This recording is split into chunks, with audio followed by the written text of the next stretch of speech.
Hey guys, welcome back to the channel. In today's video, we're going to be talking about 401ks, Roth IRAs, traditional IRAs, and I'm going to give you my insight to the strategies that I'm using, also hoping that it'll apply to some of you and which way you should really go with this. Now, when it comes to 401ks, a majority of the 401ks are employer sponsored. If they do offer a match, that is really the point of what you want to do the contribution for. Now, a couple important things to remember with 401ks is one, employer sponsored, and two, the matching aspect of it. If you have an employer that's matching 4%, at a very bare minimum, you want to put in that 4%.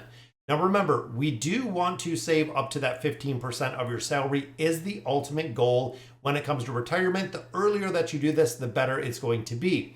Now, one thing to examine, guys, is what your 401k provider offers as far as what fees they are charged and what investment strategies they are utilizing.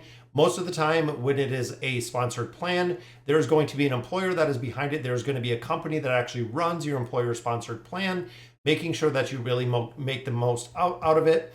But sometimes it might not be the best option. Or if they're matching 4% is really all that you should put in.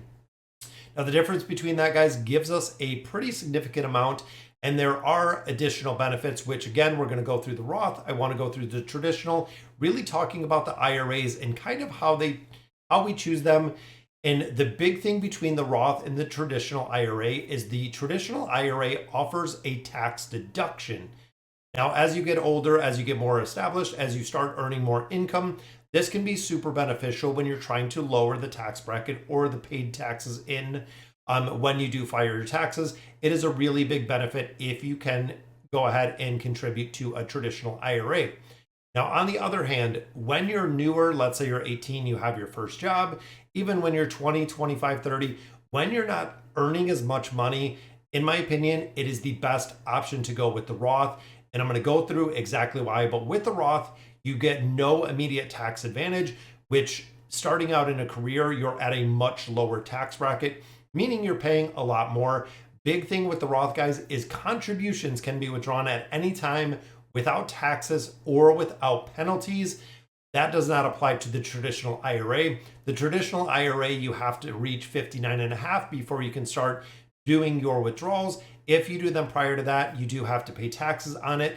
In addition, you also do have to pay penalties if you're taking the money out and do not qualify for an actual one of the exceptions for taking out the rules. Now, 2023, the contribution for both the Roth IRA and the traditional IRA is $6,500. That gets bumped to $7,500 if you're over the age of 50.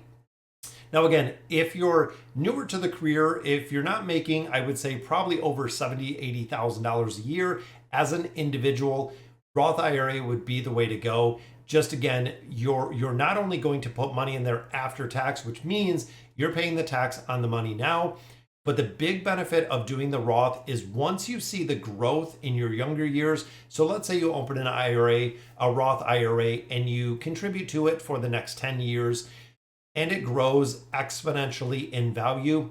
You do not have to pay the tax on the growth that you get within this Roth IRA, which is the reason, again, not a tax advisor, not a financial advisor, but I would recommend putting money into a Roth IRA.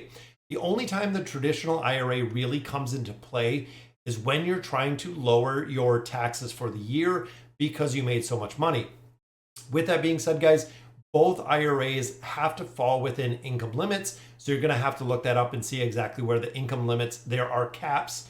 Once you make above that cap, it either starts phasing out how much you can put into the IRA accounts, or if you get to a tax bracket, you are completely phased out from IRAs, meaning that you can make zero contribution into those IRAs at that time. So again, make sure and check that you have the eligibility to go into the IRA before you start putting money into the IRA.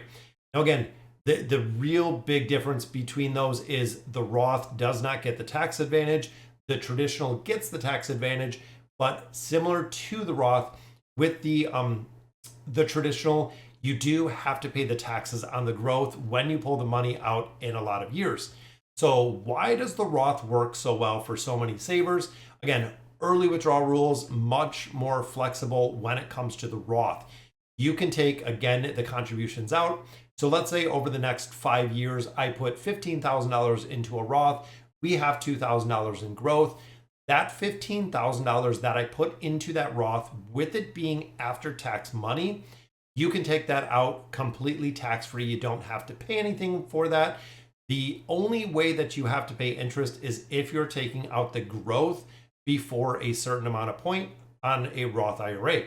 Now, traditional IRAs, 59.5 is really the magical year. If you take it out previous to 59.5, you do get hit with a 10% early withdrawal penalty. And in addition, you owe taxes with the money that you're taking out there. The Roth IRA also has fewer restrictions for retirees. Traditional IRAs start making you take an RMD once you do hit 73.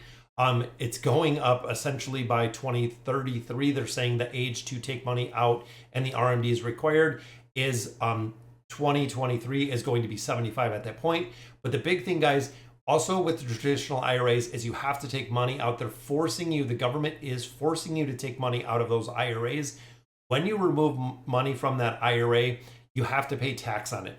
That is really the big thing, guys. You have to pay tax when you're taking the money out. So the government wants their part of the money. With the Roth, you do not have to.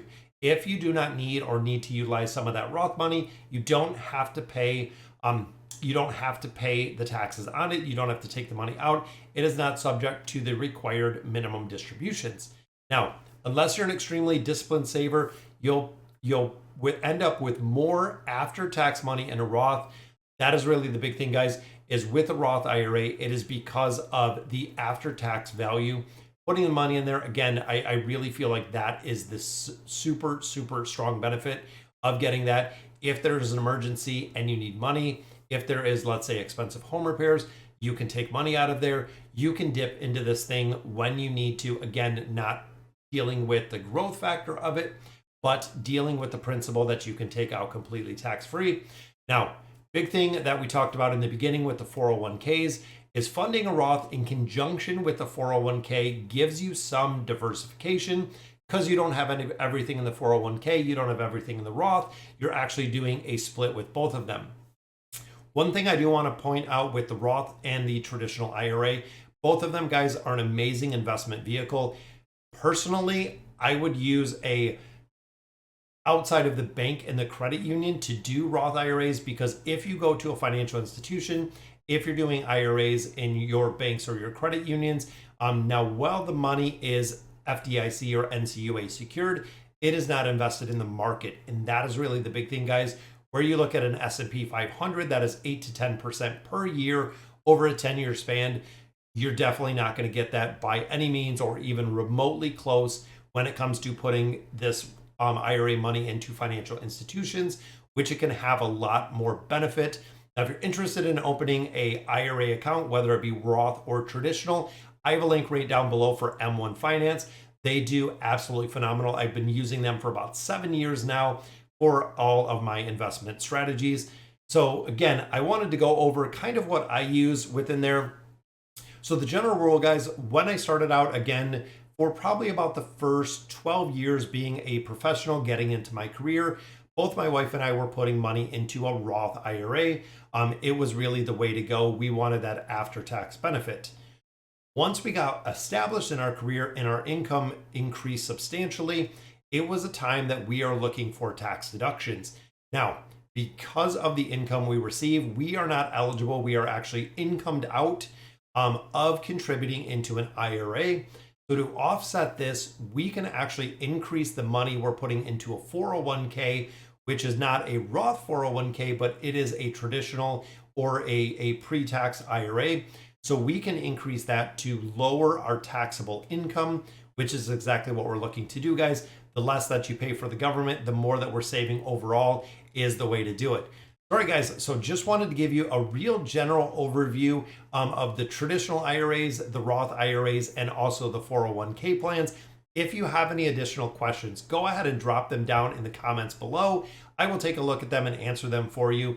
Again, I'm not a tax advisor, I'm not a financial advisor, but just looking at my current situation and where we're at, trying to lower your income. that you have to pay in taxes or having that tax-free advantage of saving in a Roth IRA. So guys, that'll do it for today's video. Let me know in the comments what you guys think. And as always, thank you guys for watching.